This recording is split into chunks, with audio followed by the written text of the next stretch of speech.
Jesus. Good morning, Jesus. Good morning, good morning. Gising sa umaga, hanap-hanap ka. Dulot ng salita mo, nagbibigay buhay. Kasarap na mga lamang, may nagmamahal sa'yo. Salamat sa'yo, Panginoon. Walang pagsubok na di mo kakayanin mo. Sa bawat panalangin, ikaw ay diringgin. Ayon sa kanyang pangako, di kanyang iiwan. Salamat sa'yo, Panginoon. O kay buti mo, Panginoong Jesus. Kay ganda ng buhay kong taglay. Sa'yo lang ang papuri, sa'yo lang ang luwalhati. Sa aking buhay, ikaw ang number one.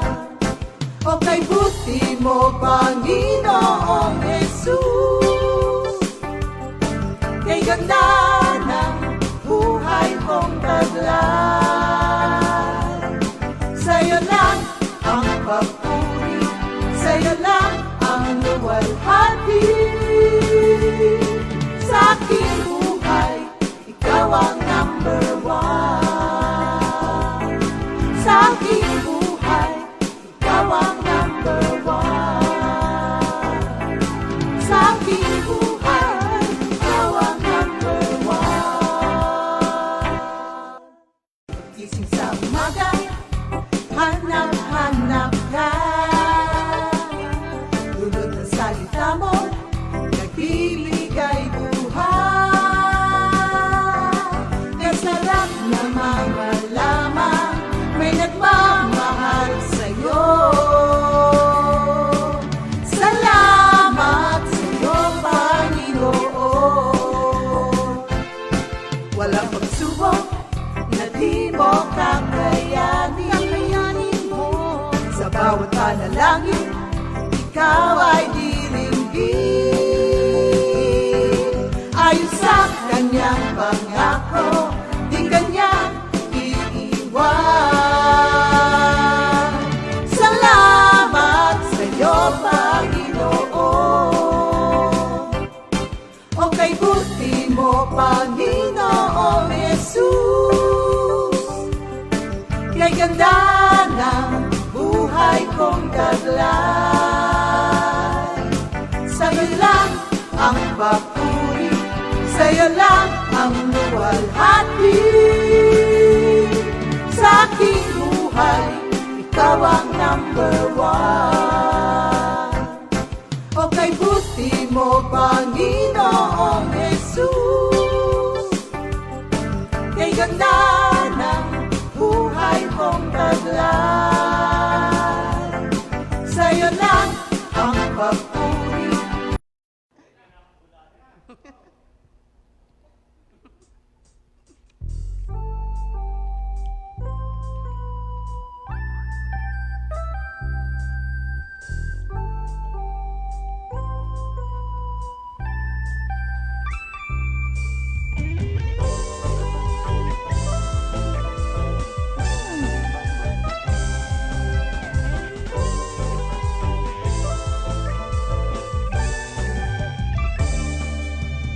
Mapalat ang tao na kayawe ay may takot.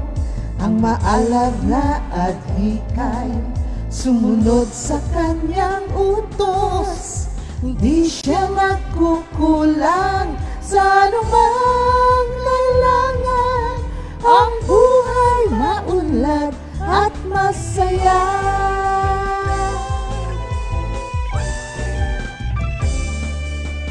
Mapalad ang tao na kay Yahweh ay may takot.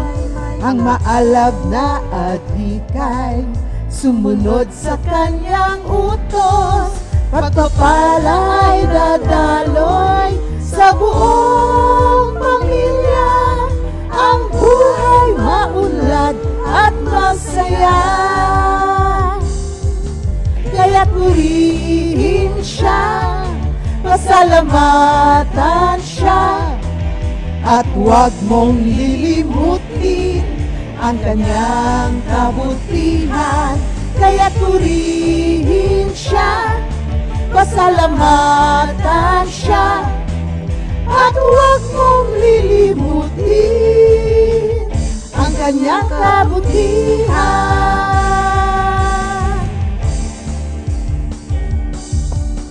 Papalad ang tao na kay Yahweh ay may takot. Ang maalab na adhikay sumunod sa kanyang utos. Pagpapala ay dadaloy sa buong pamilya. Ang buhay maunlad at masaya.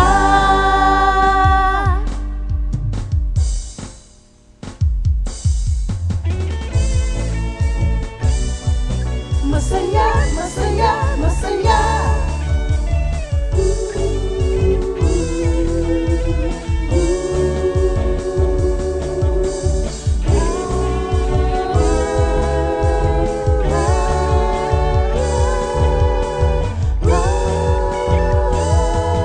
Kaya't purihin siya, pasalamatan siya, at huwag mong limutin ang kanyang kabutihan. Kaya't purihin siya, pasalamatan siya, at huwag mong lilimutin. Kaya't purihin siya, pasalamatan siya, at huwag mong lilimutin ang kanyang kabutihan. Kaya't purihin siya, pasalamatan siya, at huwag mong lilimutin. At huwag mong lilimutin ang kanyang kabutihan.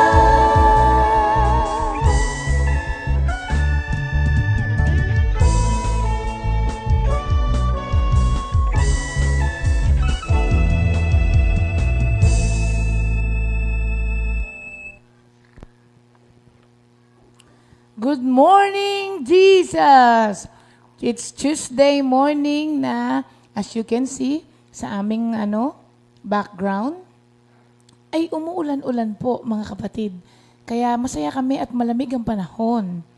At nag-improve na ang boses ko. Oo nga, in fairness, Tari. Oo, pero bumati muna din kayo. Yan. Amen. Good morning, Jesus! Mami Paz. Good morning, Jesus. Thank you, Lord. At nandito tayo ngayon, sama-sama. Amen. Thank you, Lord. Sister Jen, opening prayer muna tayo. Thank you, Lord. Thank you, Jesus. Hallelujah. We praise you, Lord. We glorify your name. We give you honor and thanks, Lord Jesus. Maraming salamat pong muli, Panginoon, sa aming masarap na pagtulog, masarap na paggising, Lord. Salamat at muli kami ginising mo. Panginoon, maraming salamat po sa lahat ng biyaya, pagpapala, at kami sinustain nyo, Panginoon. Unang-una sa lahat, Panginoon, kami humihingi ng kapatawaran, Lord, sa aming mga nagawang kasalanan, sa isip, sa salita, at sa gawa, Panginoon, kami po'y patnubayan nyo, at ganoon din po, Lord, sa aming maghapon, Lord, gabayan nyo po kami, Panginoon, samahan nyo po kami at bigyan proteksyon.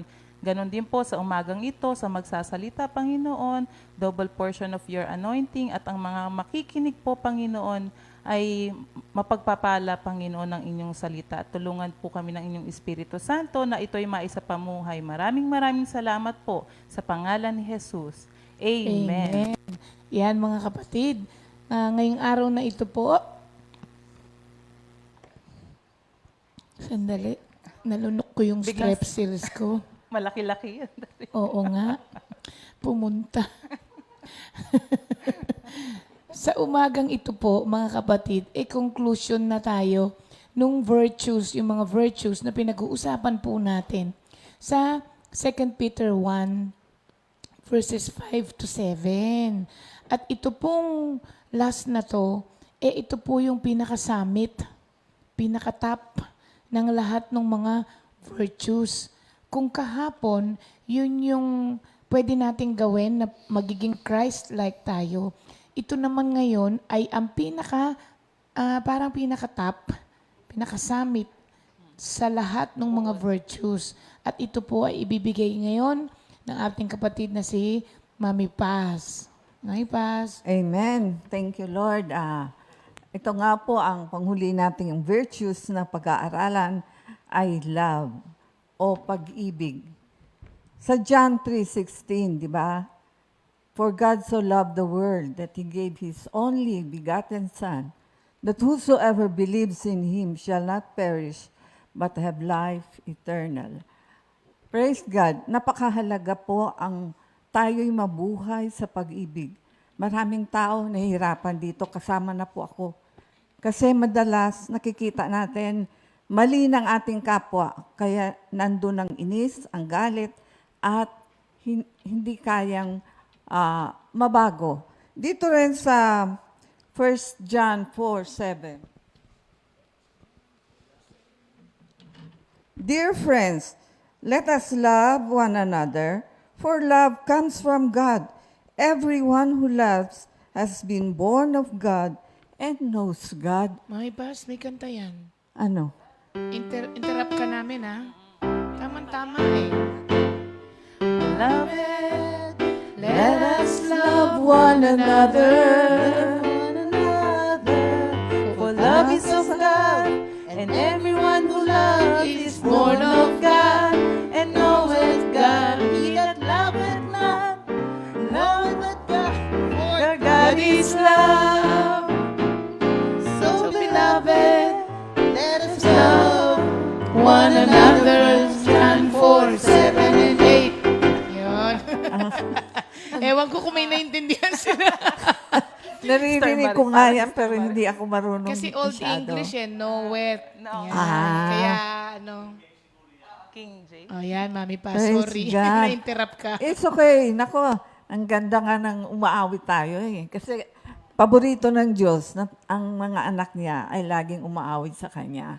Thank you, Lord. At dito po, napag-aralan ko po, ay dito sa 1 Corinthians.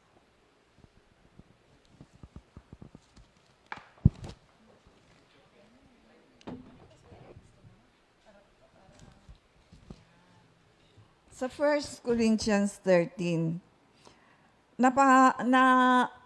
nabukas ang aking isip tungkol dito sa pag-ibig. Kasi hirap na hirap talaga ako. Sabi nga ng manugang ko, ang pag-ibig ko daw, ang love ko ay selective. Bakit daw? Kasi lagi ko siyang inaaway. Kaya talagang ito'y malaking pagtuturo sa akin. Siguro sa inyo din. At ang sabi nga dito sa 1 Corinthians 13, if I speak the tongue of men and of angels, but have no love, I am only a resounding gong or a clanging cymbal. Imagine that, na ikaw ay linguist. Alam mo mga salita ng tao.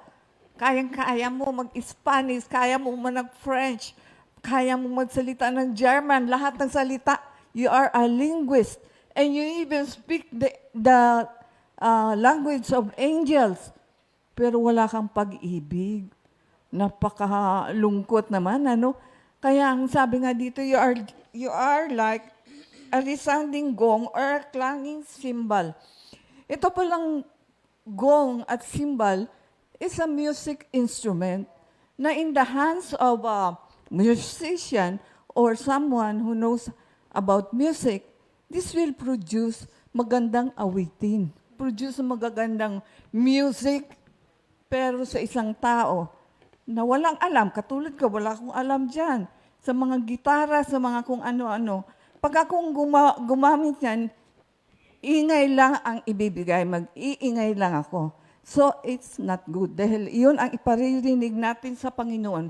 Pag wala tayong pag-ibig, ang ating ginagawa ay resounding gong. Nag-iingay lang tayo. Kaya, napakaganda ng ginagawa ng Diyos. If I have the gift of prophecy and can fathom all mysteries of knowledge, and if I have faith that can move mountains but have no love, I am nothing. Imagine, pwede pala tayong magkaroon ng mga gift ng knowledge, ng faith na naglilipat ng bundok kung saan-saan. We have all that gift from the Holy Spirit, pero wala pa rin tayong pag-ibig. Kaya wala pa rin, hindi pa rin ito acceptable sa Diyos. Because God is love. Kaya ito ang dapat nating sa ating buhay. Yung maging aware kung ang ginagawa ba natin. Katulad niyan, maraming tao, hindi ko mapapatawad yan dahil ang dami na ginawang mali sa akin. Siguro minsan tingnan natin ating sarili. Di ba? Marami din naman tayong mali. Kung tayo kayang patawarin ng Diyos, magpatawad din tayo. Dahil yun lang talaga ang kailangan. Sabi nga ng iba, siguro Sister Paz, kaya hindi ka pa kinukuha ni Lord. Kahit lagi mong hinihingi sa Kanya. Meron ka pang mission na dapat gawin. Alam niyo, palagay ko hindi itong pagbabago na punuin ng Diyos ang aking puso ng pag-ibig. Unang-una, araw-araw, lagi nating isipin, humingi tayo ng tawad sa Diyos, humingi tayo ng tulong sa Kanya na sa araw na iyon ay maging kalugod-lugod sa Kanya, laman ng ating isip. Kasi kung anong laman nating isip, itong lalabas sa ating mga bibig. At pag ang laman ng ating puso, then bantayan din natin. Every day, maging aware tayo para ang pag-ibig ng Diyos ang siyang maghari sa ating mga puso. Kahit purihin ang sinasabi pa nga dito, if I give all I possess to the poor and surrender my body to the flames, but I have no love, I gain nothing. Kaya maraming bagay pala na dapat nating baguhin sa ating buhay. Higit sa lahat, itong pag-ibig. Nang lahat ay mamahal natin. Sabi nga ni Jen kahapon, the simplest way and the most cheap na paraan para magpakita natin ating pagmamahal is just to smile. Di ba? Pero sabi, mga taong yan, kahit ngitian mo yan, hindi ngingiti yan. Hindi importante yan. Ngingiti sa'yo, hindi. You have done your part. Di ba? Ganun po, mga kapatid. Hindi po ako nagtuturo dahil magaling ako. Wala nga po rin ako eh. Kaya, thank you, Lord. Tinuruan lang din po ako ng Panginoon. In Jesus' name. Amen. Ganda naman yung topic sa love. Kung ang filial love po in friendship, nagsisik ito ng mutual comfort. Bawa, magkaibigan tayo, Mami Paz, di ba? O magkapatid. Yung comfort nating dalawa, ang gusto nating i-produce sa filial love.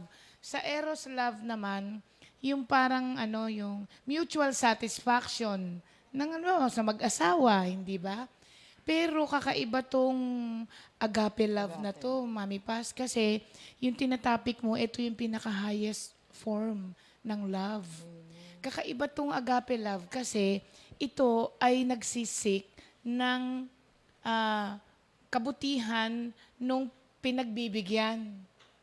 Tapos hindi nag-aabang o naghahanap ng kapalit yung binigyan, yung nagbibigay. Halimbawa, ako, nagbibigay ako ng ang nasa isip ko lang, Mami Paz, ay yung kabutihan mo, kapakanan mo. Tapos, wala akong ini-expect sa'yo na ibabalik mo sa akin. Ito tong love na, agape love na pinag-uusapan natin dito.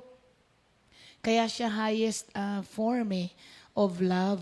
Kasi, it's not about the agent, ibig sabihin yung nagbibigay, it's all about the object, yung pinagbibigyan ng pag-ibig. Kaya Napapahiya talaga tayo, Mami Paz, pagdating dito, kapag yung pinag-uusapan natin na yung agape love, na yung pag-ibig ng Diyos sa atin, na while we are still sinners. Kasi talaga naman, napakadaling mahalin ng mga mababait, hindi ba, Mami Paz? Kaya ba hindi mo mamahal si Mr. Jerry ng todo? Kasi talaga naman, madaling mahalin ng mga mababait, mga kaibig-ibig.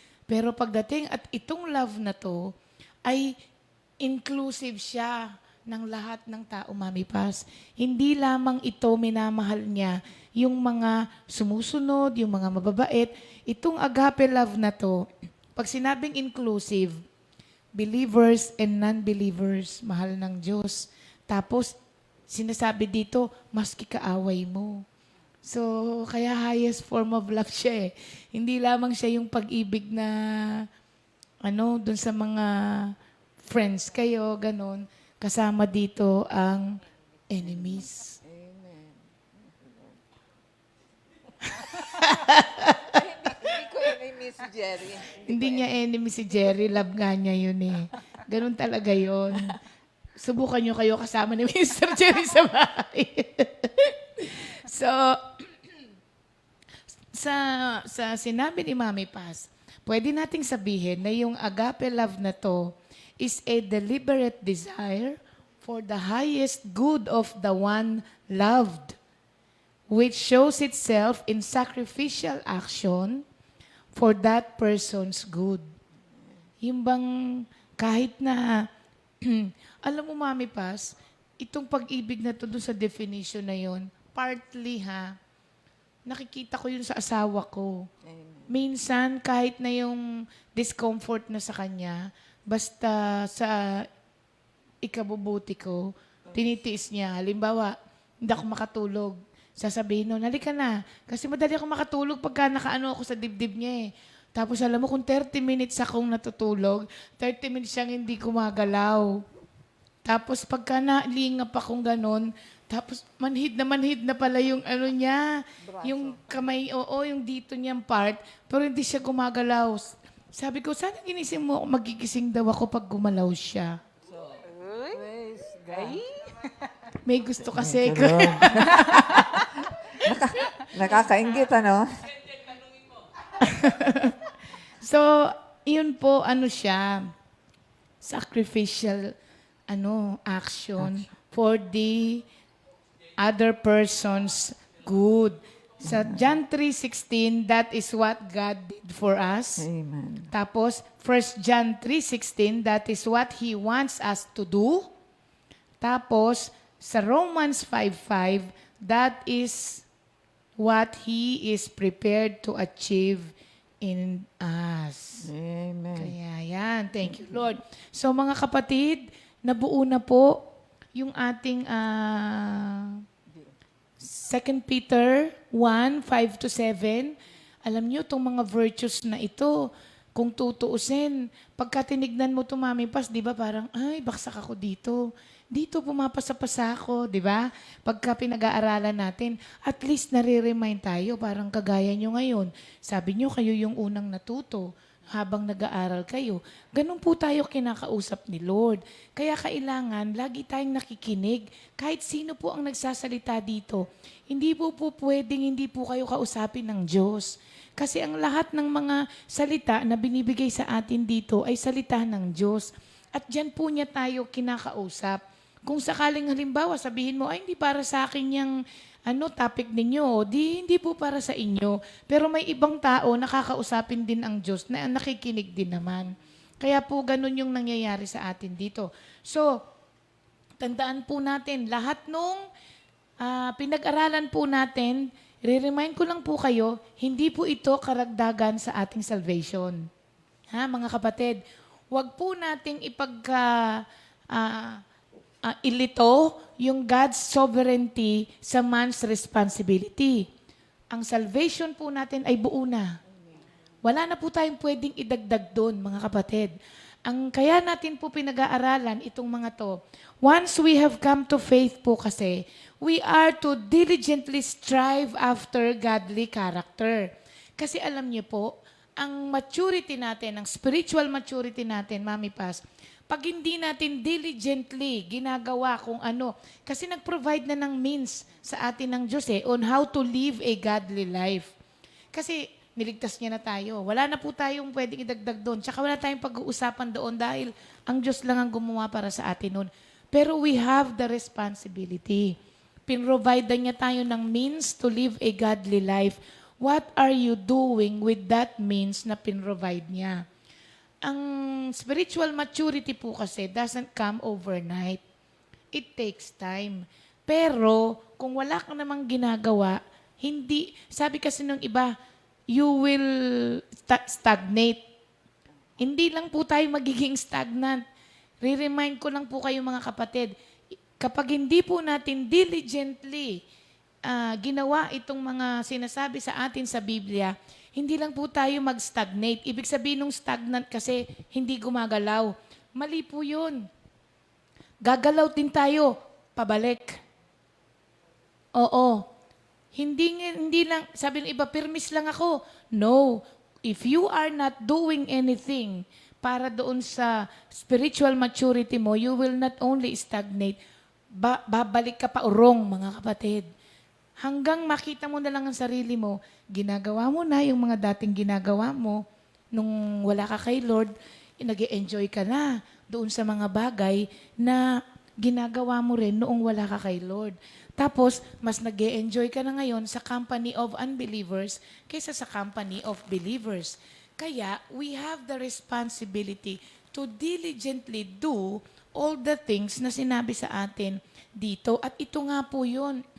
To your faith, add goodness. To your goodness, add knowledge. To your knowledge, add self-control. To your self-control, add perseverance. O, nagkapalit ako. To your self-control, add perseverance. To your perseverance, add godliness. To your godliness, add brotherly affection. And to your brotherly affection, add love. Dagdag natin yan. Ibig sabihin ng idagdag, hindi lang kung anong idadagdag yan. At ibig niya sabihin, ipamuhay mo yan para nadadagdagan yung iyong kaalaman sa Panginoon at nadadagdagan ang madadagdagan ang similarity mo sa Diyos. Pag ginawa natin kasi ito, magiging katulad tayo ng Panginoon because all these are the attributes of God. Attitude of God, yung mga pinag-aaralan natin. Gusto nating maging kagaya ng ating fina-follow. Di ba, Mami Paz? Ayan. Kaya po tayo, mga kapatid, abangan natin lagi yung pinag-aaralan natin dito dahil hindi naman po tayo nito ituturo sa lihis na lugar. Actually, tuturuan na tayo nito na mamuhay ng alinsunod sa salita ng Diyos. Yan ang ating conclusion ng ating 2 Peter chapter 1, 5-7.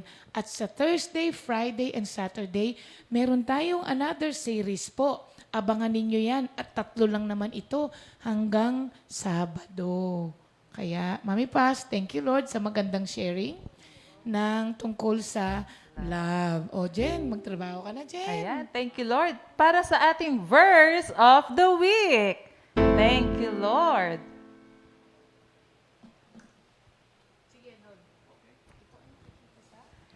Ito po ay makikita sa Psalm 145, 18.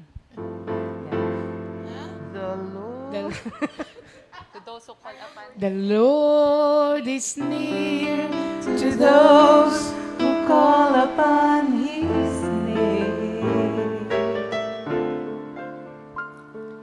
He hears and listens to every cry.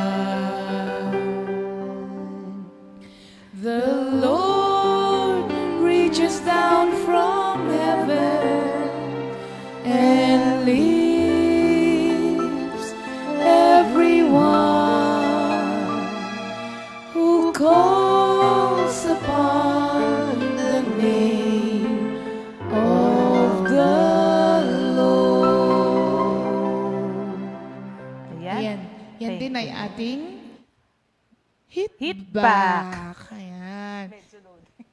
Medyo loading daw siya ngayon. Umulan kasi mahina wifi. O, sige, Jen, bati ka na ngayon sa ating mga may Ayan, birthday. thank you Lord. At dahil today is your birthday, October 20, happy birthday kay Brother Nestor Dalusong, na asawa po ni Mama Chay. At kay Sister Tina Tixon, kapatid ni Sister Celeste.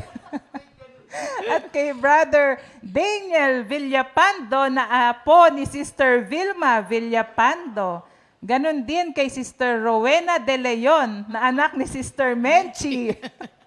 At kay Sister Mayan Grace Villaran. Kay Brother Henry Pangilinan, na kapatid ni Brother Arnold. Birthday pala ni Henry ngayon. Opo. Nakalimutan ni Arnold Henry. Ganon din kay Brother Tom McGuire, na asawa magkasunod ni... pala sila ni Ate Maye. Yes. Happy birthday. Ganon din po kay Sister Pia and Ruth Nacional. Yung kambal. Yes, apo ni Sister Josie Nacional. At ganon din po, belated happy birthday kay Brother Lito Sipi, na asawa ni Sister Elena Sipi, na taga Callejon Prayer Group. Kompleto po yan, ha? Thank you, Kahapon Lord. nag-iisa si Sister Nancy, no? Ngayon Opo, naman, ang daming ang dami. sabay-sabay. O, kantahan na natin sila, mga kapatid.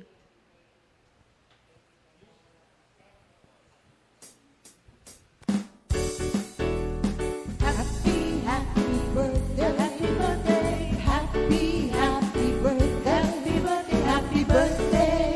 Happy birthday to you. Happy, happy birthday. Happy, happy birthday. Happy birthday. Happy birthday to you. May the Lord God bless and keep you. May the Lord's light shine upon you. Happy, happy birthday to you.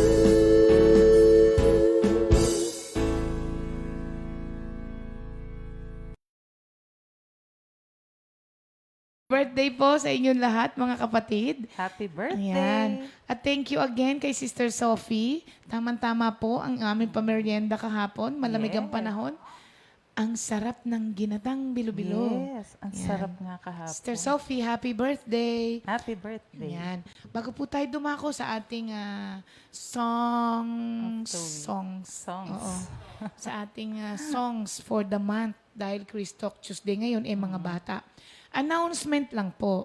Sa next week po ay umpisa na ng ating 1 week celebration of our 39th year anniversary. Happy anniversary. Thank you, Lord. Happy anniversary, Comfy Family. Ano po? Mag-start po tayo ng Monday. Starting Monday po, ay meron na pong pair area tayo. Ang celebration po natin ngayon ay araw-araw ay isang area ang magpipresent at magbibigay po ng pasasalamat sa Panginoon. Kaya abangan nyo po yun. Kaya next week po, ang ating Bible study ay umaga po yun, ha? Wala na po tayong Bible study sa gabi dahil buong linggo ay 8:30 ang start po ng ating mga gawain dahil celebration po natin yon. Mga kapatid, ha? Nire-remind ko lang kayo kasi tuwing Webes, may nagme-message. Sabi, Sister Ria, wala po bang GMJ? Hindi ko siya nasagot kasi di ba laba time natin yun. Hindi ko nasagot agad. Tapos, Wednesday po, Wednesday, every Wednesday. Wednesday. Thursday ba sabi ko? Okay. Nawawala na ako kung anong araw eh. So, hindi ko nasagot agad. Mamaya-maya sabi niya, Sister Ria, nasa school na po ako. Binuksan ko kahit sa replay lang sana. Manunood po ako. Bakit wala tayo? Tapos sinasagot ko pa lang siya. Bigla siya nag-message ulit. Ay, sorry po. Wednesday po pala ngayon. Mamayang gabi tayo. O baka po sa Wednesday, sasabihin niyo sa akin sa gabi, Sister Ria, wala po tayong Bible study. Tomorrow po, Bible study pa rin tayo. Pero next week sa ating 1 week celebration, sa umaga po tayo, ha? Mga kapatid, ha? abangan nyo, alam nyo, nakakatuwa po talaga. Alam nyo, pinag-effortan po talaga yan ng mga prayer area. Actually po, may maraming nagtatanong kung ba't ako malat. Hindi po ako nagkasakit. For your info po, baka mamaya iwasan ako ng mga pupuntahan ko eh. Hindi po ako nagkasakit. Ako po yung namalat lamang kakasigaw ng action, cut! Yung mga ganon. Kasi alam nyo, yung mga ibang area, nung kinuna na, naku, matutuwa po talaga kayo mga kapatid. At ito po ay sama-samang effort ng lahat ng mga nagmamahal kay Lord. Kasi yung mga iba, ano ba naman yung mga pinaggagawa nyo? Sasabihin, ay naku, alam nyo po kahit ano po ang sabihin ninyo, gusto po naming magbigay ng glory kay Lord in whatever means na pwede po naming gawin. Ngayon, if some people are not pleased with what we are doing, it's okay po. Kasi we are doing this for only one audience, the Lord. Kaya, basta na-please si Lord, solve na rin po kami doon. Thank you, Lord. Tsaka Sister remind Jen. ko lang din po yun sa mga taga Lower South, magpadala na po tayo ng ating greetings na video. Ayan. At dahil ngayon po, meron po tayong new song, di ba mga kapatid? Meron po tayong mga kapatira na nagpadala ng kanilang mga video. Panoorin po natin ang Ano new to? song. Puro mga bata. Oh, bata. Kasi Chris Talk Tuesday. Oo nga. So, maski mga bata ay gustong mag-offer ng song doon sa, namili sila doon sa ating mga new songs of the month. Kaya panoorin po natin ito.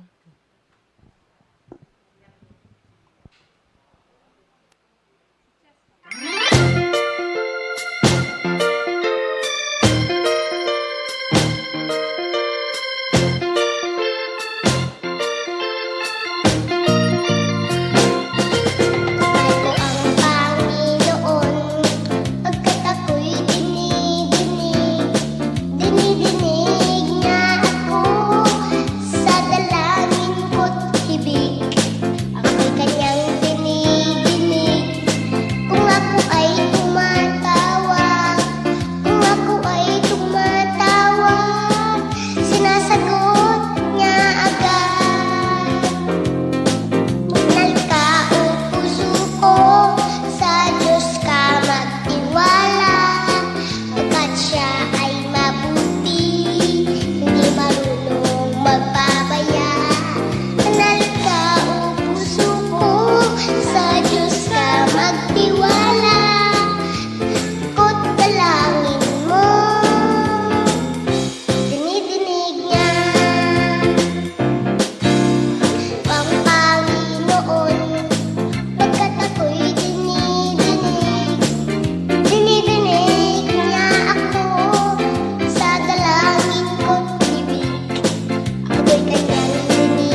pagsubok at mga suliranin, di ako mangangamba pagkat kasama kita.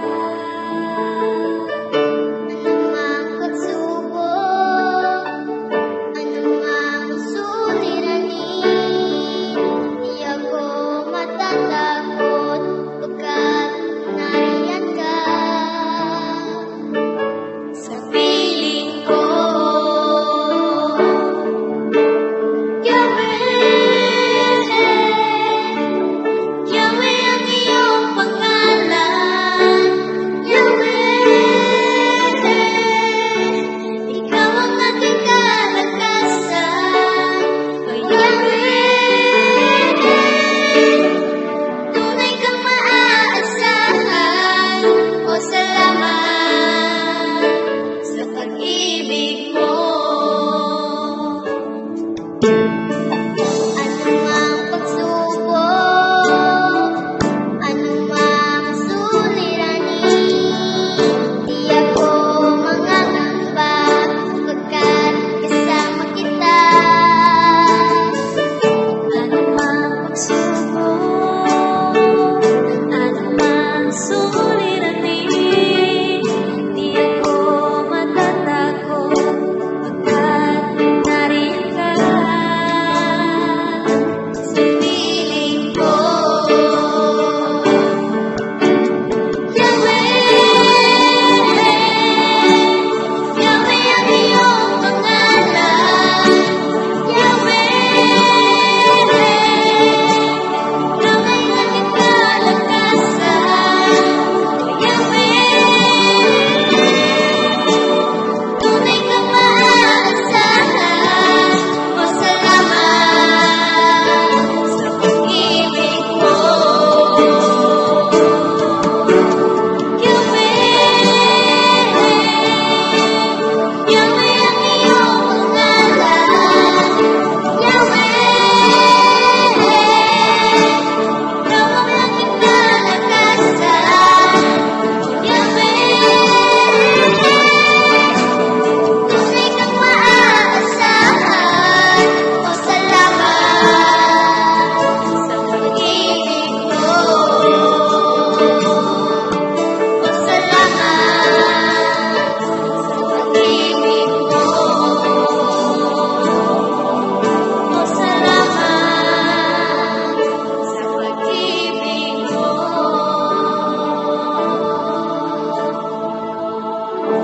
Thank you, Lord.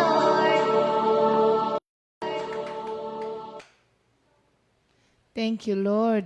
Grabe yung mga bata, ano? Galing. Glory to God. Yung nauna ay si Ayesha, na anak ni Sister Jerlyn Sangkap. Oh, yung pala anak Sister Jerlyn. At ito naman ay magnanay. Sabi ko kay Zara, pakantahin mo yung anak mong mag-isa. Sabi niya, nahihiya po eh. Kaya pala sinamahan niya. Thank you Lord nga po pala sa lahat ng mga taga-Laiya. Alam mo, nung natawa nga ako doon kasi, Bakit? nung dumating kami, ang daming tao. Kasi nga, birthday ni Sister Alma. Tapos lahat sila nakatingin. Tapos, nung dumating, tapos nung nasa bahay na sabi ni Jerlyn, Sister, dami nga pong naghihintay dun sa inyo. Sabi kasi nila, darating ba yung laging naimik? Lagi nagsasalita daw. Sabi, darating ba yung laging naimik? Yung sabi ko, ano yung laging naimik? Eh, daw pong nagsasalita palagi. Ngabing ganon. So, tapos sila Minister Otan, nag-CR daw. Sabi daw niya, ayun o, yun sa Minister Otan niya kay Sister Anna, doon sa GMJ. Alam niyo kung bakit sila ganon? Yung pala, palakasan daw sila ng speaker. Pagka nanonood sa umaga doon sa may Laiya. Kaya grabe po talaga yung mga taga-Laiya. 'Di ba? Si Nanay Berhenes, alam mo ba, medyo na yung Pandinig. pahina yung pandinig. Alam mo kung anong ginawa sa kanya? Binilan siya ng bagong tablet para malaki ang kita. Pinalagyan ng internet. Wow. Oo. Tapos naka-speaker na malakas. Naka-loudspeaker sila para marinig niya. Tapos naririnig na rin ng mga kapitbahay. Kaya dyan po kina Sister Alma, magkakatabi kasi sila eh. Sila Sister Jovelyn, si Brother Palomo, di ba? Tapos sila, ayan, si Zara, si Jerlyn, si Julien, sila Sister Ellen, Sister Guring, Sister Belen, si Sister Christy, si Nanay Beatrice, si Nanay Inda, si Nanay Lydia, si Nanay Lima, si Sister Lima. Ang linis ng worship center. 5, 6, 7. Wala, hanggang ganun ang kaya niyang gawin, si Nanay Lima. Si Sister Alma nga, nabanggit ko, Sister Christy. Alma. Sino yung batang malusog? Hindi ko alam. So, ayun po mga kapatid ha, maraming salamat po sa kanila. Alam mo, nandun sila simula umaga. Natapos po kami. Anong oras tayo natapos ng shooting sa ano? Alas 9 pasado. Diretso yun. Pati yung senior. Nandun din sila. Kaya sa sobrang eto gusto niyo ng kwentong nakakatawa? Ano na lang kayo ha, mag-extend na lang kayo ha. Eto, nag-shooting po kami ng GMJ, yung episode. Di naghati-hati kami. Ang team ngayon, si Minister Andy at saka si Minister Otan. Na-assign sa kanila, 2 senior. Sige, mag-usap-usap na kayo. Nag-usap-usap, 1:00 ng hapon. Sumalang sila 7:00. Oo, pero 1:00 nag-uusap sila. Sumalang 7:00. Sabi ngayon ni Minister Otan daw, Nanay Lima, eto yung mga question ha. Yan ang mga sasagutin mo ha, mamaya. Oo. Si Minister Andy naman, ano po ang inyong life verse? Sabi kay Nanay Lydia. Di sinabi, ano? Ano yung unang sinabi, Mr. Andy? Psalms 93 daw. O yan po pag-aralan nyo mabuti. Yan yung pag-uusapan natin. Simula 1:00 ha. Eto na. 7:00 na. Sumalang na silang 2. Ito ngayon yung usapan nila. Sabi ni Minister Andy, Nanay Lydia, ano nga po ba ang inyong life verse? Dito sa Matthew 6:33. 6:33 pala. Iba yung binasa, iba yung pinag-aralan ni Minister Andy. Kasi nung unang tinanong Psalm 93, di pinag-aralan niya Psalm 93. Simula 1:00 hanggang 7:00. Sumalang binasa ni Nanay Lydia, Matthew 6:33. Prepared pa naman si Minister Andy walang doon. mga cut-cut yun. Anto na kay Minister Otan. Second question, sabi ni Minister Andy, Nanay Lydia, saan po ba kayo nakatira? Ang sagot ni Nanay Lydia, di sa amin. Tama nga naman, Tari, may point siya doon. Tapos, kay Minister Otan naman, may mga 5 questions siyang binato kay Nanay Lima. Para wag siyang matanan, dyan lang po tayo iikot. Sabi niya ngayon. Tinanong niya ngayon si Nanay Lima. First question, yan. Sinagot ni Nanay Lima sa isang salitaan lahat ng 5 questions. Diretso. Sabi kay ni Otan, ano yung susunod ko bang tatanong sa kanya? Wala na siyang maitanong kasi sinagot ni Nanay Lima ng isa. Oo, kasi mga senior na eh. Pero grabe po yung mga senior doon. Imagine, 1:00 sila nag-usap-usap. 7:00 sila sumalang, pero hindi talaga sila umalis. Yun nga lang, nag-loading na. yung isang kumanta dyan, sabi ni Pastor, pinakita ko sa kanya, sino yan? Sabi ko, anak ni Jerlyn. Tapos tinitignan niyang mabuti. Yan yung ayaw magpaayos sa akin. Sabi niya kasi si Pastor, ginather niya yung mga bata, inayusan niya. Nilagyan ng mga necktie yung iba, yung mga iba. Yung si Ayesha, ayaw na nagtampo daw kasi inuna niya yung iba. Kaya nagtampo na. Tapos yung mga bata, nakakatawa yung mga bata. Hindi talaga po pwedeng sabay-sabay kasi mga bata, di ba? Eto na. Magkapatid pala. Anak ni Pastor Simple, yung isa. Moises. Si Moises. At saka anong pangalan ng isa? Si Iman. Eto na yung Iman. Di silang 2 na ngayon. 2 sila, ganyan. Tapos, yung step niya, ganun lang. Hindi niya sinunod yung yung step nung ano. Eh di, sabi namin, okay yan, okay na rin yan, galing. Eh dahil sinabi namin magaling, ganun, napatingin siya sa kapatid niya. Hindi ginagawa yung ginagawa niyo na hindi naman ang step. Dahil sinabi namin yan, tama yan. Alam mo kung anong ginawa? Pinagaya niya. Nawala yung mic mo, tari kakaganon mo.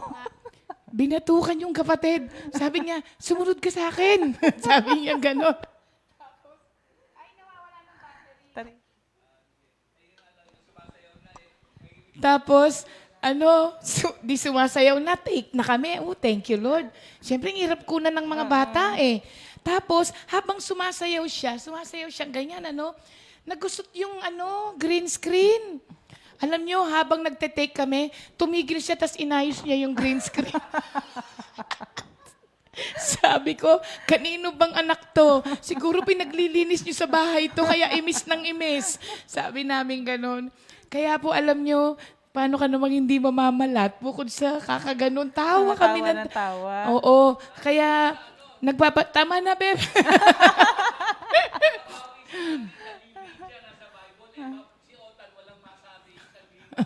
Sabi ni Minister Andy, tama-tama yung pangalan ninyo, Nanay Lydia, nasa Bible kasi may Lydia sa Bible. Hindi nagpatalo si Minister Otan.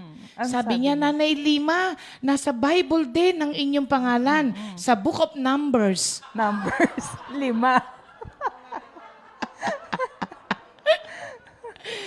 Kaya po, namamalat ako sa kakatawa. Pero sa totoo lang, nakakapagod talaga, di ba, yung kami start kami umaga hanggang gabi. Pero, hindi kami yung, thank you Lord talaga, maski sa team na kasama namin, walang nagre-reklamo sa team natin no? Thank you. Tama na, Beb, wala nang oras. Hindi na, tama na. Hindi. Babe, tinanggal na natin ang lahat ng surprise eh. Gusto mo natin ng isahan. Abangan na lang nila next week, tari, yung mga videos wala natin. nang baon. Yan. Teaser pa lang yun. Tari, teaser pala. Basta abangan nyo na lang po mga Yes. kapatid ha. At ito po ay talagang tsinaga ng mga kapatiran natin doon. Ang tagal nilang nakaupo pero alam niyo, sabi namin, sorry po ha, nagtagal po, may kami lakad kayo. Hindi po, nag-enjoy nga po kami. Tuwang-tuwang-tuwa sila. Kaya kami rin, kahit nakakapagod, tuwang-tuwa rin kami bukod sa sobrang dami ng pagkain. Grabe. Nag-unli rice ako doon. Ano? Unli rice. Unrealized ka? Oo, nag-unli. Oo, inanuhan kami ng pusit. Yung pusit nila, ang itim-itim. Naku po. Oo, sabi sarap ko, nga, no? walang tatawa ha pagkakain natin. Tapos nung kinabukasan, sasangag namin. Alam mo yung kanin nila doon, yung parang sticky rice, Naku, yung parang sarap sa nga. Korean. Ganon. May natira kaming puset. Sinangag ko yung puset, parang Congo rice. Oo, naku, sarap. Kaya palang papa-unli rice ka doon. Oo. Unli rice. Kaya thank you Lord. Ayan, tama na mga kapatid. Di na Oo tayo nga. matapos-tapos. Okay. Ngayon po, it's time, Jen, for our... It's time for our Chris Talk Tuesday. Panoorin po natin ang ating video. Storytelling. Thank you. Hello mga kids! Andito na naman ang Ate Andrea nyo upang magbahagi sa inyo ng kwento sa Biblia sa araw na ito. Ang pamagat ng kwento natin ngayon ay si Gideon na matatagpuan sa Hukom, Kabanata 6 at 7. Muling gumawa ang mga Israelita ng mga bagay na kasuklam-suklam sa Diyos. Dahil dito, pinabayaan ng Diyos na masakop sila ng mga Midyanita ng 7 taon. Kinukuha nila ang mga alagang tupa, baka at asno. Sinisira nila ang lahat ng mga pananim. Wala silang itinitira na pwedeng pakinabangan ng mga Israelita. Kaya tumawag sa Diyos ang mga Israelita at humingi sila ng tulong upang malabanan ang mga Midyanita. Nagpadala ng propeta ang Diyos ng Israel upang ipahayag ito sa kanila. Pinalayas ko ang inyong mga kaaway at ibinigay ko sa inyo ang kanilang mga lupain. Sinabi ko sa inyo na ako ang inyong Panginoong Diyos at huwag kayong sasamba sa mga Diyos-Diyosan ng mga Amorita. Ang mga taong dating nakatira sa lupaing tinitirhan ninyo ngayon pero hindi kayo nakinig sa akin. Isang araw, nagpunta ang anghel ng Panginoon sa bayan ng Ofra. Naupo ito sa ilalim ng isang laking puno na pag-aari ni Joas. Si Gideon, na anak ni Joas, ay kasalukuyang gumigiik doon ng trigo sa pisaan ng ubas. Patago niya itong ginagawa para hindi siya makita ng mga Midyanita. Nagpakita ang anghel kay Gideon at sinabi, "Kasama mo ang Panginoon, matapang naman dirigma." Sumagot si Gideon, "Huwag po kayong magagalit. Pero kung kasama po namin ang Panginoon, bakit nangyayari sa amin ang lahat ng ito? Sinabi sa amin ng aming mga ninuno ang mga himalang ginawa niya noon, at kung paano niyang inilabas ang aming mga ninuno sa Ehipto. Pero noon pa iyon. Ngayon ay hinayaan na niya kaming pahirapan ng mga Midyanita. Kaya ang Panginoon na mismo ang nag-utos sa kanya. Gideon, magpakatatag ka sapagkat ililigtas mo ang mga Israelita sa kamay ng mga Midyanita. Ako mismo ang magpapadala sa iyo." Sumagot si Gideon, "Pero Panginoon, paano ko pong ililigtas ang Israel? Ang aming angkan ang pinakamahina sa lipi ni Manases, at ako naman po ang pinakamahinang miyembro ng aming pamilya." Ang sagot ng Panginoon, "Gideon, maililigtas mo ang mga Israelita dahil tutulungan kita. Dudurugin mo ang mga Midyanita na para ka lang humuli ng iisang tao." Nang gabing iyon, muling kinausap ng Diyos si Gideon. Pinakuha siya ng baka na alaga ng kanyang ama at isa pang baka na 7 taong gulang. Ito ay gagamitin upang sirain ang altar na ginagamit sa pagsamba. Nagsama si Gideon ng 10 katulong na lalaki at ginawa ang lahat ng ipinapagawa ng Diyos sa kanya. Sa gabi niya, isinasagawa sapagkat takot siya sa kanyang pamilya at sa mga kalalakihan sa kanilang bayan. Kaya't nang magising ang mga tao kinabukasan, nakita nilang wasak na ang altar ni Baal at putol na ang poste ni Asherah. Nagtanungan sila sa isa't isa kung sino ang may kagagawa noon at nagsiyasat ng maigi at nalaman na si Gideon ang may kagagawa ng lahat ng iyon. Sumugod sila kina Joas at ibig nilang patayin ito dahil sa pagkakasira ng altar ni Baal at pagputol sa poste ni Asherah. Sinagot sila ni Joas ng ganito, "Ipinaghihiganti niyo ba si Baal? Kayo ba ang magtatanggol sa kanya? Ang sino mong magtanggol kay Baal ay mamamatay bago mag-umaga. Kung si Baal ay tunay na Diyos, pabayaan niyo siyang ipagtanggol ang kanyang sarili sapagkat altar niya ang sinira." Mula noon, tinawag si Gideon na Jerubbaal sapagkat sinira niya ang altar ni Baal na ang ibig sabihin ay, pabayaan mo si Baal ang magtanggol sa kanyang sarili. Ang mga Midyanita, Amalekita at iba pang tribo sa disyerto, tumawid sa Ilog Jordan at nagkampo sa lambak ng Jezreel. Si Gideon ay pinagharian ng Espiritu ng Diyos, kaya hinipan niya ang tambuli bilang hudyat na sumunod sa kanya ang mga kalalakihan sa lipi ni Abiezer, Manases, Asher, Zebulon at Neftali. Muling nanalangin si Gideon sa Diyos, sapagkat ibig niyang malaman kung totoong ililigtas ng Diyos ang Israel sa pamamagitan niya. Kaya sinabi niya sa Diyos na maglalatag siya ng telang gawa sa balahibo ng tupa sa gabing iyon, at kapag bukas ng umaga ay basa ng hamog ang tela, pero tuyo ang lupa sa paligid nito, ay mapapatunayan niyang siya nga ang gagamitin ng Diyos para mailigtas ang Israel. Kinabukasan, tiningnan ni Gideon ang tela. Piniga niya ang tubig dito at nakapuno siya ng isang mangkok. Pero hindi pa rin siya nakumbinsi, kaya nanalangin siyang muli. Sinabi niya sa Diyos na huwag siyang magagalit at hihiling siyang muli para masiguradong iisipin nilang kayang-kaya nila ang labanon, ang telang lana at mabasa ng hamog ang lupa sa paligid nito. Muling ginawa ng Diyos ang kahilingan ni Gideon. Nabasa ng hamog ang lupa pero tuyo ang tela. Kaya sumunod si Gideon sa mga ipinagagawa ng Diyos. Kinausap ng Diyos si Gideon. Sinabi niyang napakarami niyang tauhan. Kung matalo sila ng mga Midyanete, iisipin nila na kayang-kaya nila ang kalaban at hindi dahil tinulungan sila ng Diyos. Kaya sinabi ng Diyos na kung sino mang natatakot makipaglaban ay maaari nang umuwi. Mayroong 22,000 ang umuwi at 10,000 lamang ang naiwan. Marami pa rin para sa Diyos ang natirang tauhan, kaya muling inutusan ng Diyos si Gideon.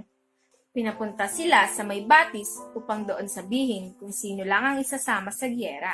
Nang nasa batis na sila, sinabi ng Panginoon na ihiwalay ang mga lalaking nakatayong iinom ng tubig sa mga lalaking lumuluhod para uminom. May 300 kalalakihan ang nakatayong uminom at ang iba ay lumuhod para uminom. Sinabi ng Diyos na sa pamamagitan ng 300 tauhan ay ililigtas niya ang Israelita at ibibigay ang tagumpay, at pinauwi na ni Gideon ang iba. Nang gabing iyon, kinausap ng Panginoon si Gideon. Pinalulusob na niya ang kampo ng mga Midyanita at sinabi pang tutulungan niya sina Gideon. Kaya't ginising niya ang kanyang mga tauhan. Hinati sila sa 3 pangkat at nagtungo sa hangganan ng kampo ng mga kaaway. Nakarating ang grupo ni Gideon sa may hangganan ng mga kaaway bago maghating gabi. Hinipa ni Gideon at ng kanyang tauhan ang kanilang trompeta at saka binasag ang mga banga upang mailabas ang mga nakatagong sulok. Ganun din ang ginawa ng 2 pangkat. Lahat sila ay may hawak na trompeta sa kanang kamay at sulo naman sa kabila. At sumigaw sila ng, "Lumaban para sa Diyos! Lumaban para kay Gideon!" Nanatili lang sa kanilang pwesto ang mga sundalo ni Gideon, habang nataranta ang mga sundalo ng kaaway at nagkanya-kanya ng takbo. Habang hinihipa ng mga tauhan ni Gideon ang kanilang trompeta, pinaglaban-laban ng Diyos sa mga kaaway. Sila-sila ang nagpatayan at nagkanya-kanya sila ng pagtakas. Nagtagumpay ang mga Israelita sa pamamagitan ng Panginoon. Natalo nila ang mga Midyanita at mula noon ay hindi na sila ginulo ng mga ito. Namuhay ng mapayapa ang mga Israelita sa loob ng 40 taon hanggang mamatay si Gideon. Ako nga pala ulit ng inyong Ate Andrea. Hanggang sa muli! Paalam! God bless!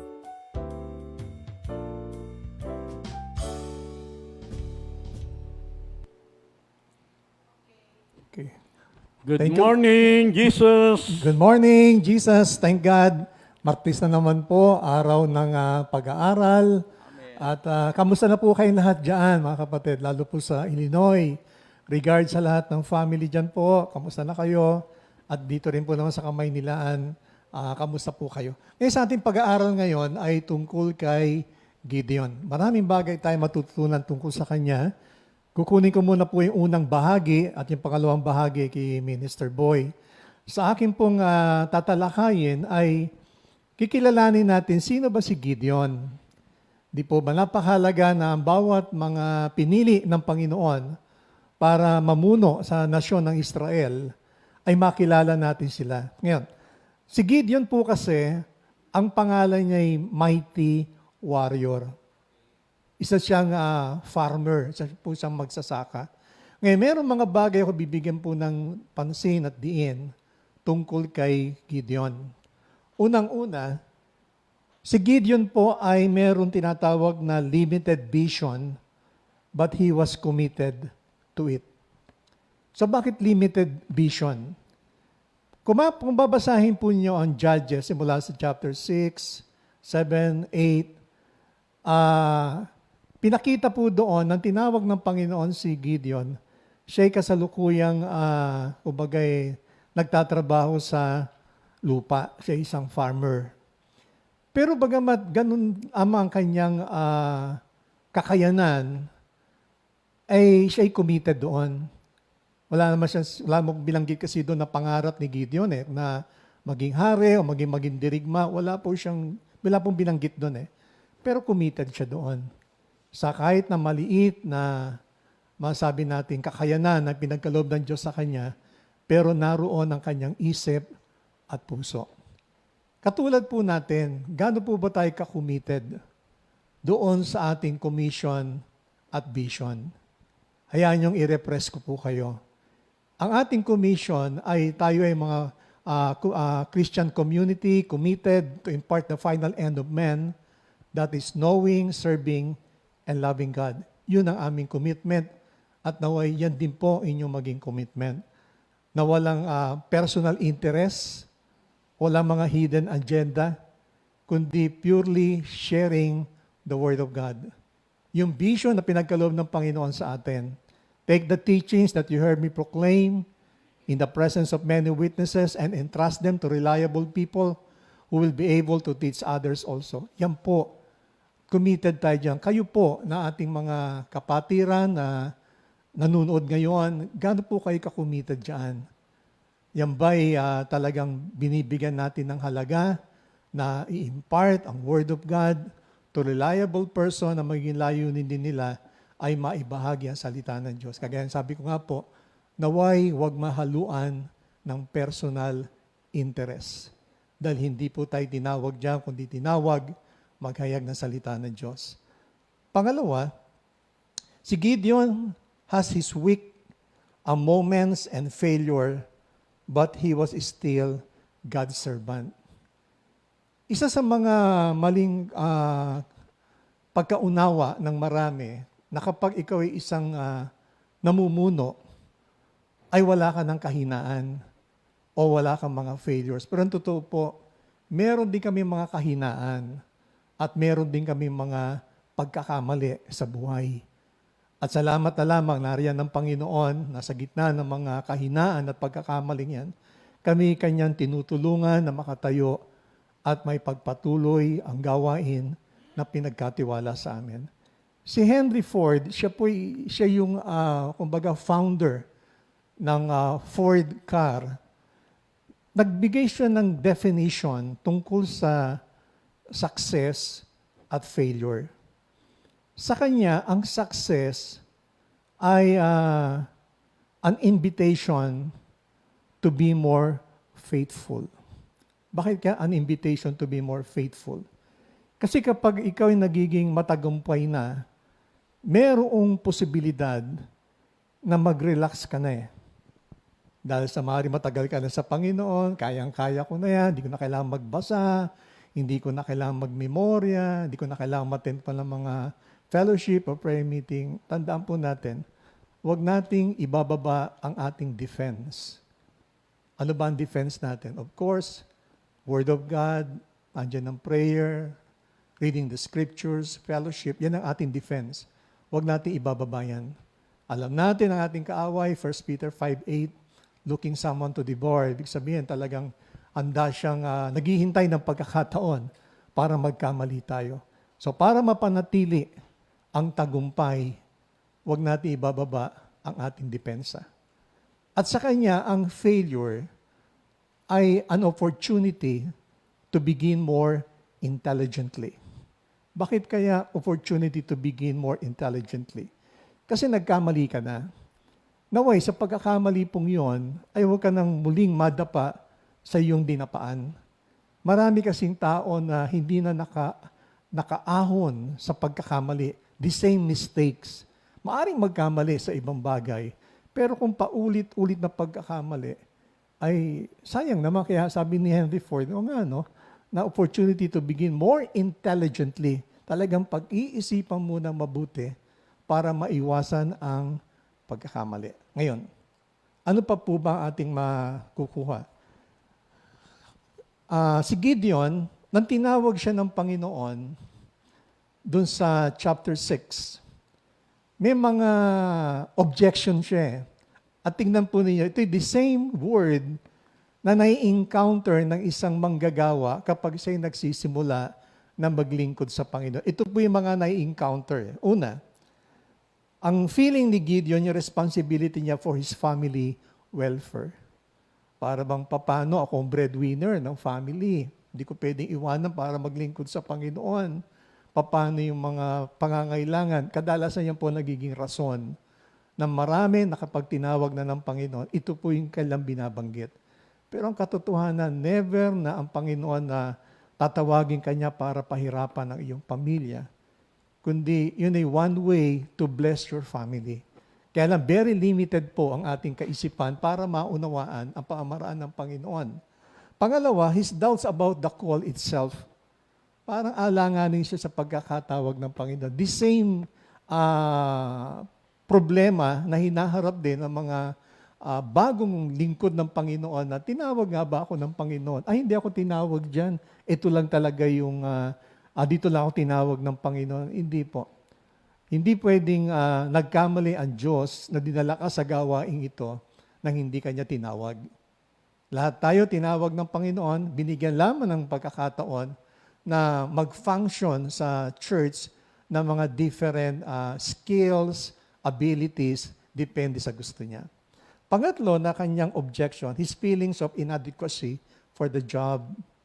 Hindi ako karapat-dapat, wala akong alam, hindi ko kaya yan, hindi ko kaya yung ginagawa nyo, tumatayo, na ganito.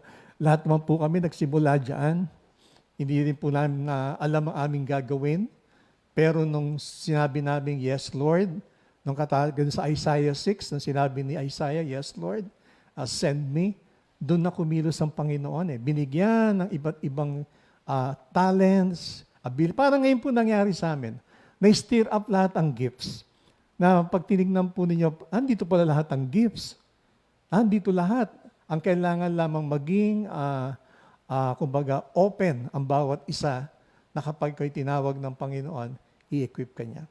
Isa pa po, ng isang pagkakamali ni Gideon, kinolek niya ang lahat ng mga golds, tapos gumawa siya ng isang imahen na naging cause ng downfall ng Israel.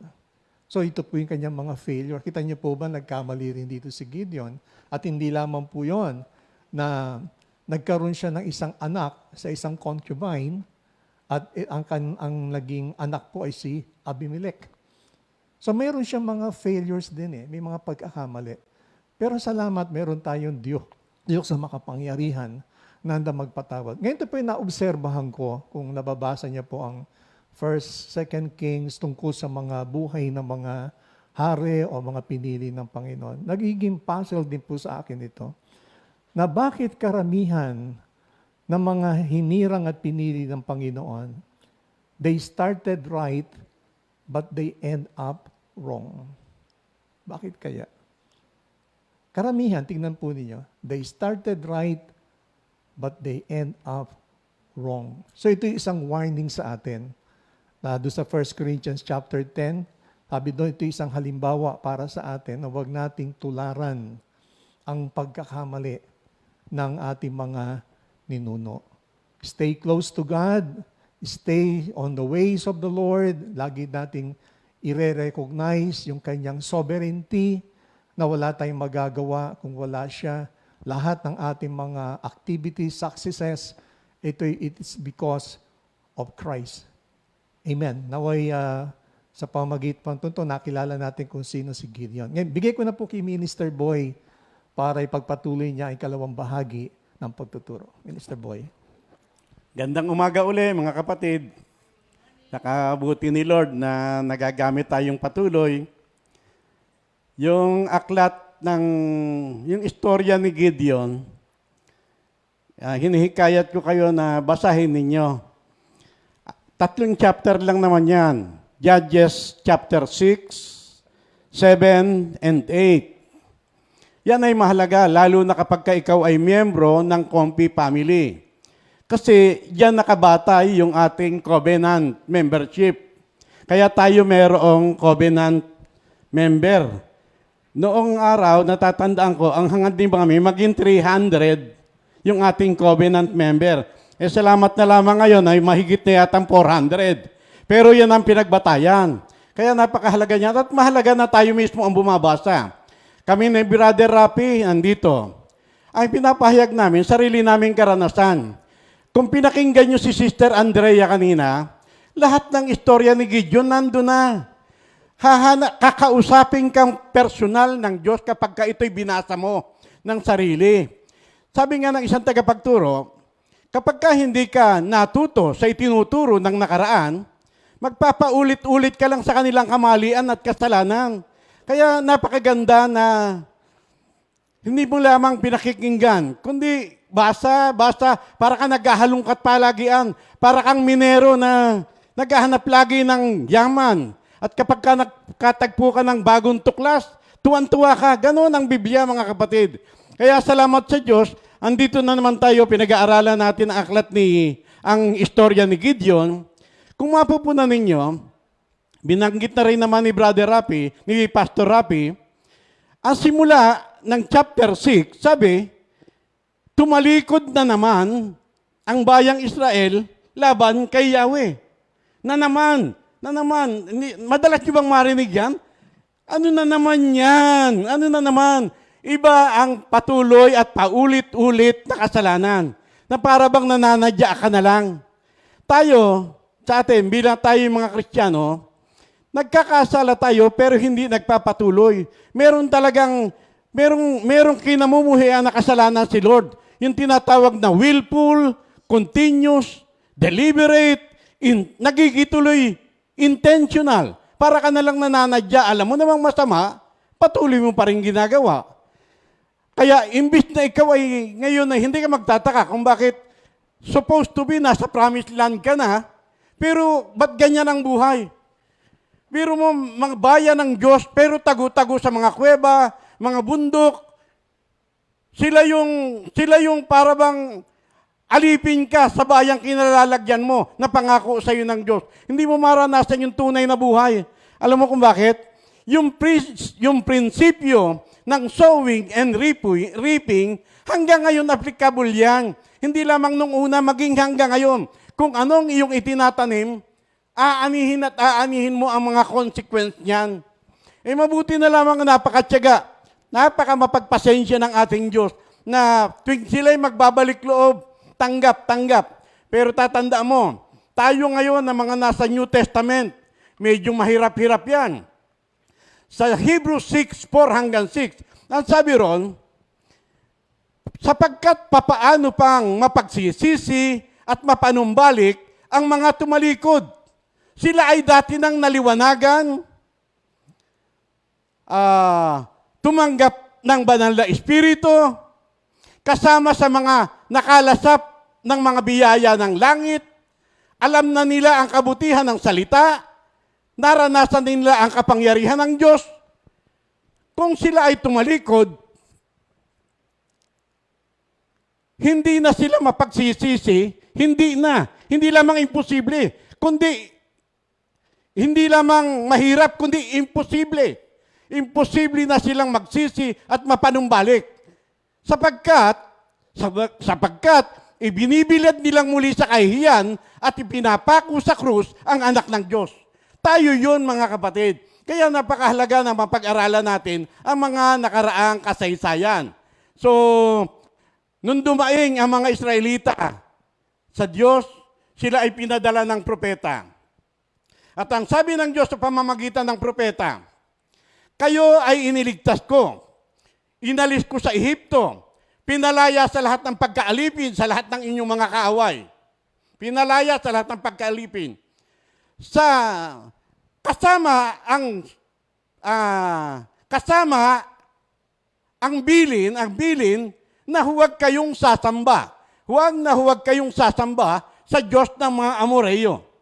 Ngunit hindi kayo nakinig. Paulit-ulitin mo, hayaan mo mag-echo sa tainga mo. Ako kahit bigyan ako. Paulit-ulit yan, ngunit hindi kayo nakinig. Ngunit hindi kayo nakinig. Sa makatwid yung katigasan ng ulo at kawalan ng katapatan ng mga Hudyo ang nagdadala sa kanilang kapamakan. Huwag na bang mangyari sa atin yan. Huwag kayong sasamba sa mga Diyos-Diyosan. Sa loob. Ang Diyos-Diyosan, mga kapatid, walang masamang, hindi mo dapat katakutan yan. Wala yan masamang ibubunga. Walang masamang idudulot sa iyong buhay.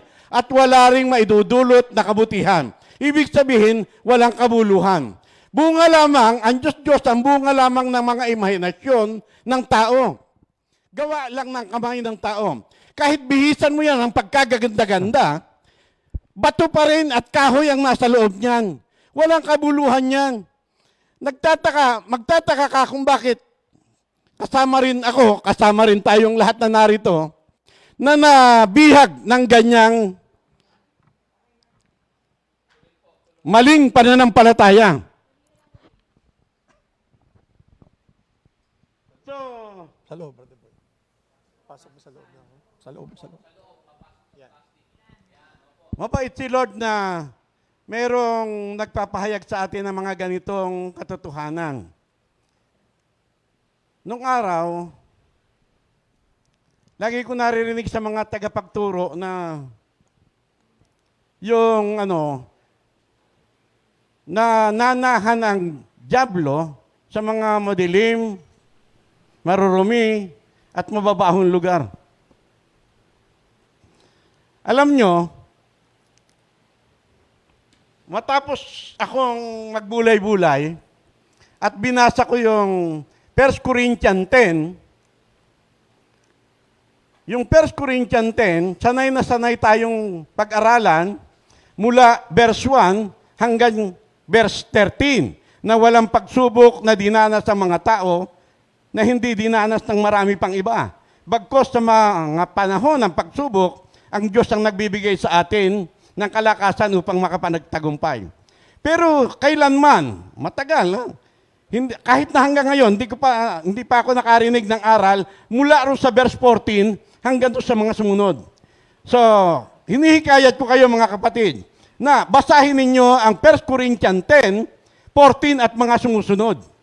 Mahalagang mahalaga yan. Yung verse 14 na sabi ron, huwag kayong sasamba sa mga Diyos-Diyosan. Tapos yung mga sumusunod, diinan nyo ang pagbasa doon sa verse 19 hanggang verse 20. Na ang sabi ron, ano ba ang aking sinasabi?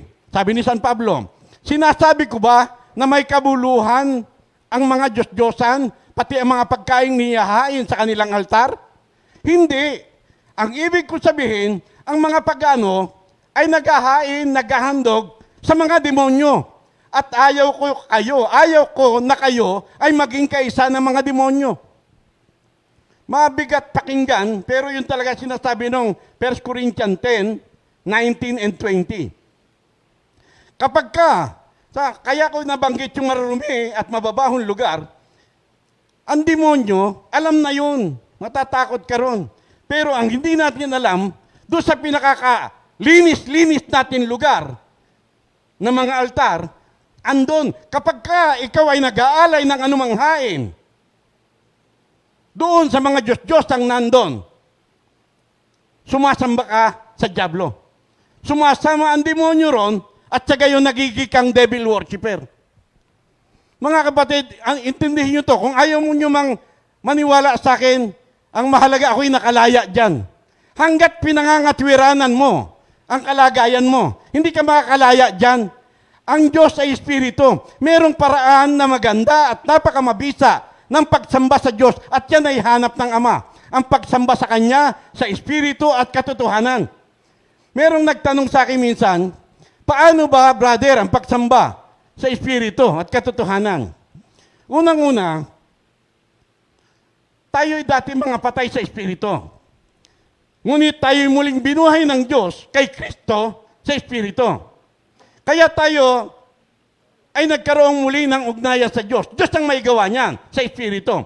Pero sa katotohanan, ikaw ang gagawa nun.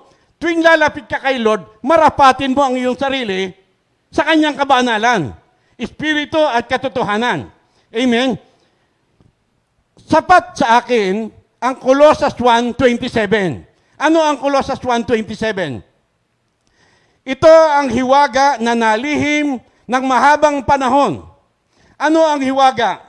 Si Kristo ay sumakay Gideon noong araw, siya'y leader, kasi noong araw ang sinasamahan ng Espiritu ni Kristo ay yung lamang mga leader, mga pari, mga propeta. Pero ngayon, si Kristo ay sumasa akin, si Kristo ay na kay Pastor Rafi, si Kristo ay nasa ating lahat, pati sa mga tagapakinig na nanalig kay Kristo. Yan ang hiwaga. Sapat yan na kahit saan ka nandun, pwede kang sumamba sa Diyos. Hindi mo na kailangan ng makikita pa. Tatandaan mo, lahat ng bagay sa buhay Kristiyano mo, pwede mong gawin sa Espiritu, pwede mong gawin sa laman. At ayaw kong sumamba sa Diyos nang naaayon sa laman. Ang ibig ng Diyos, sumamba tayo lagi sa Kanya, ayon sa Espiritu. Sa patnubay mismo ng Diyos. Amen? Kaya, salamat sa Diyos at tayo naliliwanagan kung walang mga matatapang na worker nung araw na nagpahayag ng ganito. Hindi rin ako natuto. Nasa sa inyo na ngayon, pinapasa ko sa inyo ang bola mga kapatid. Bahala na kayo kung i-shoot nyo, kung ipapasa nyo. Ang mahalaga tayo ay natututo. Nung dumalangin ang mga Israelita sa Diyos, sinagot sila kaagad. Dumating ang anghel ni Yahweh. At yung katulad ng binabanggit ni Pastor Rafi kanina, na ang pangalan ni Gideon ay Mighty Man of Valor. Dumating yung anghel at nang makita si Gideon, sumasa iyo. Sabi, sumasa iyo. Si Yahweh, matapang na mandirigma, matapang na bayani. Kung mapupunan nyo, wala pang ginagawa si Gideon, nagigiik nga ng trigo. Pero, yun ang title na ibinigay ng anghel ni Yahweh, matapang na bayani. Kilala tayong lahat ni Lord. Hindi importante kung ano ang kakayahan mo. Ang mahalaga, ikaw ba ay tinawag? Pagka tinawag ka ni Lord, lahat ng provision, kalakip niyan. Amen? Kung mapupunan nyo si Gideon, matatakutin. Nagigiik ng trigo, patago-tago. Pero, salamat sa Diyos at yung kanyang, sabi ni Gideon, kung sumasa amin si Yahweh, hindi ba kayo nagtanong ng ganyan? Totoo ba sinasamahan ka ng Diyos? Kung sumasa amin si Yahweh, bakit ganito ang aming pamumuhay? Kami ba'y pinabayaan niya? Kung hindi kami pinabayaan, bakit hinahayaan niyang Bakit niya natitiis na kami pahirapan ng mga taong ito? Bakit nasa ng kanyang mga paghihimala? Katulad ng ikinwento ng aming mga ninuno nung sila ay palayain sa Ehipto. Kung mapupunan ninyo, sila Gideon ay second generation na. Hindi nila kilala ang Diyos at wala silang pagkaalam sa mga himala ng Diyos. Ang kanilang pagkakilala sa Diyos ay yun lamang sa mga kwento. Hindi ko naman minemenos ang mga sharing ng ating mga kapatiran, ang ating mga sharing, pero mahirap, delikado ang buhay na nakabatay lamang sa mga kwento. Karamihan sa mga kwento, eksahirado, minsan hiram, minsan imbento. Kaya napakaganda na tayo, ang ibig ni Lord, hindi tayo ang makikinig lamang ng kwento. Ibig niya tayo mismo ang magkukwento. Kaya una, tayo ang ibig niya makaranas ng kanyang kapangyarihan, kabutihan, kadakilaan, kabunyian. Nakuha niyo po ba? Kaya may time dumarating sa ating buhay, yung mga pagkakataon na para bang ang daming pagsubok, ang lalaki. Kasi diyan kapag ka nakalaya ka dyan, magiging ka ng palakwento ng mga istorya at himala mo kay Lord. They overcome the devil by the blood of the Lamb and by the power of their testimony. Aabot ka doon sa kalagayan na ibig mo kwento na lang ng kwento ng kabutihan ni Lord. Wala ka nang pinanghihinayangan sa iyong buhay. Yun ang matagumpay na buhay Kristiyano, mga kapatid. Kaya salamat sa Diyos. Paano? Sabi ni, kung mapupuntan nyo ang Diyos, hindi pinakinggan yung mga reklamo. Bakit? Mga tanong ni Gideon. Ang sabi niya, lumakad ka na at ibuhos mo ang iyong buong lakas sa pagliligtas sa bayang Israel. Andito na naman, dumating na naman. Ang sabi ni Gideon, tignan niyo yung mighty man of valor. Sabi niya, paano kung ililigtas ang bayang Israel? Paano kung ililigtas ang bayang Israel? Sa lipi ni Manase, ang sambahayan namin ang pinakamaliit, ang pinakamahina, at sa amin sambahayan, ako ang pinakaaba. Paano kung ililigtas ang bayang Israel? Lahat tayo, merong pag-aalala, maraming bagabag, maraming tanong, maraming pag-aalinlangan. Minsan kasi akala natin para bang, lalo na pagka-worker, para bang dapat matapang ka. Kaya mong gawin ang lahat. Minsan nawawala yung ating pangunawa. Kahapon, yung concept ng holiness, gagawin mo sandali lang yan. Kako hindi nga ako makaisip ng concept para bang, medyo mahilo-hilo pa ako. hindi ko na magawang mag-isip ng concept.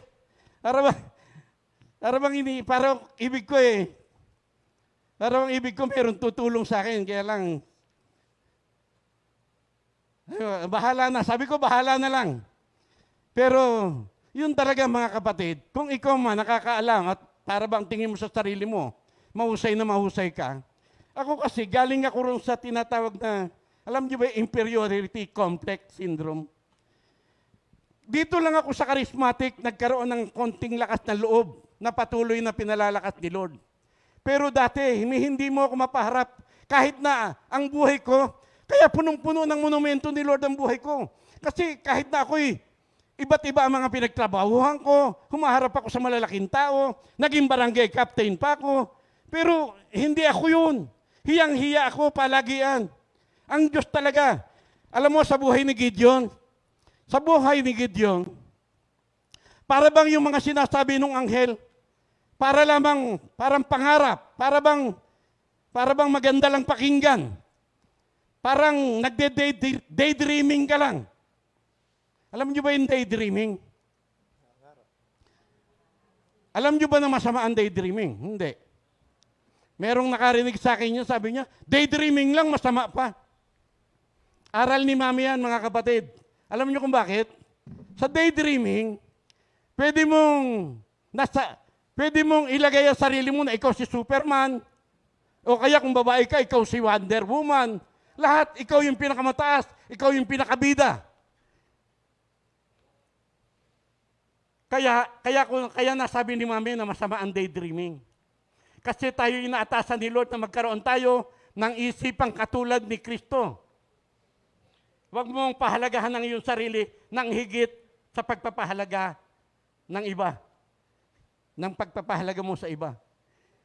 Mga kapatid, konti na lang oras natin. Yeah. Pero napakaganda na kahit na anong mga nakalagay mo, tatanda mo, huling habiling, si Gideon ay kabilang sa heroes of faith. Nakuha niyo po?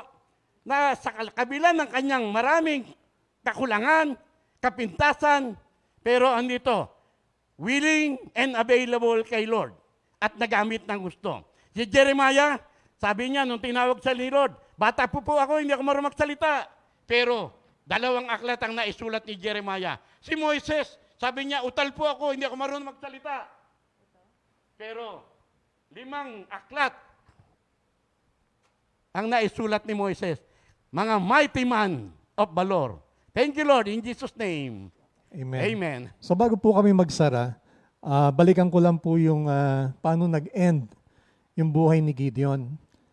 Halos napapattern kay Joshua. After the death of Joshua, after the death of Gideon, ang next generation bumalik ulit sa kasalanan.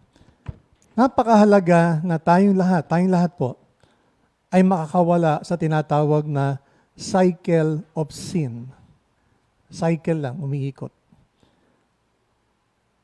Nagkasala, pinatawad ng Panginoon, pinagpala ng Panginoon, nakalimot sa Panginoon, nagkasala, umiikot lang. Dapat nagkasala, pinatawad ng Panginoon, pinagpala, stop doon. Yan ay pattern na nangyari noon sa Old Testament at maari nagiging pattern pa rin hanggang ngayon na hindi dapat mangyari. Kaya natin po pinag-aaralan itong mga bagay na ito, kagaya ng balikan ko 1 Corinthians chapter 10, ito'y isang halimbawa na huwag natin tularan. Huwag nating imbitahan ang galit ng Diyos na dumating sa ating buhay. Tayo pong lahat ay pinagpala na at manatiling pinagpala. Tayo po'y manalangin. Papuri at pasasalamat, Panginoon, ang aming handog sa oras na ito. Salamat po sa mga pag-aaral na nagaganap. Nawa ito'y hindi lamang pag-aaral, kundi ito'y matutunan, Panginoon. At huwag na muling maulit ang mga pagkakamali. Kundi mabuhay kami sa iyong grasya at awa, Panginoon, at tulungan, Panginoon, ang bawat isa na maganap ang kalooban sa aming buhay at magampanan namin ang gawain na pinagkatiwala mo po sa amin. Marami pong salamat sa oras na ito. Papuri at pasalamat binabalik namin sa pangalan ni Jesus. Amen. Salamat po. Thank you, Lord. See you tomorrow sa Bible study. God bless.